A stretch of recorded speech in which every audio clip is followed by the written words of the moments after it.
বিধানসভায় সিপিএমের বিপর্যয়ের পর থেকে দলের অভ্যন্তরে বারবার নেতৃত্বে বদলের প্রসঙ্গ উঠেছে, কিন্তু বেড়ালের গলায় ঘণ্টা বাঁধার সাহস কেউ দেখাননি। রাজনৈতিক পর্যবেক্ষকদের মতে এর পেছনে রয়েছে কোটার রাজনীতি। পঞ্চায়েত নির্বাচনে ভরাডুবির পরেও ফের নেতৃত্বে নতুন মুখ আনার প্রসঙ্গ উঠেছে আলিমুদ্দিনে, কিন্তু এবারও সেই একই কারণে নেতৃত্বে কোনো ঝাঁকুনি দেওয়ার সাহস দেখাচ্ছে না আলিমুদ্দিন। সিপিএমের পোস্টমর্টেম অনুযায়ী পঞ্চায়েত ভোটে খারাপ ফল হয়েছে জঙ্গলমহলের 3 জেলা ছাড়াও বীরভূম, বর্ধমানে। কিন্তু পশ্চিম মেদিনীপুরে দলের জেলা সম্পাদক দীপক সরকার রাজ্য সম্পাদক বিমান বসুর ঘনিষ্ঠ। অন্যদিকে বর্ধমানের জেলা সম্পাদক অমল হালদার আবার নিরুপম সেন ঘনিষ্ঠ।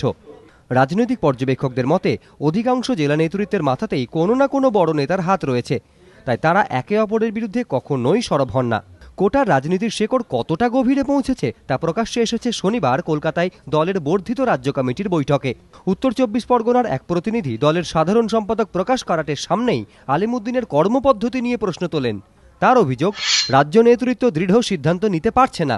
মানুষ কি ভাবছে দেখা দরকার, নেতা কি বলছেন শুনে লাভ হবে না। সিপিএমের উত্তর 24 পরগনার আরেক নেতা সরাসরি বলেন, যোগ্যতার ভিত্তিতে নয়, কোটার ভিত্তিতে নেতা বেছে নেওয়া হচ্ছে। তার প্রশ্ন, দল যেখানে পরিচিতি সত্তার বিরুদ্ধে সেখানে কোটার ভিত্তিতে কেন নেতৃত্ব বেছে নেওয়া হচ্ছে? এ নিয়ে দলের রাজ্য সম্পাদক বিমান বসু যে রিপোর্ট পেশ করেন তা নিয়েও প্রশ্ন তোলেন বর্ধমানের এক নেতা। বলেন, এই রিপোর্ট হতাশাজনক, এটা রাজ্যের মহাফেজখানায় সাজিয়ে রাখা হোক।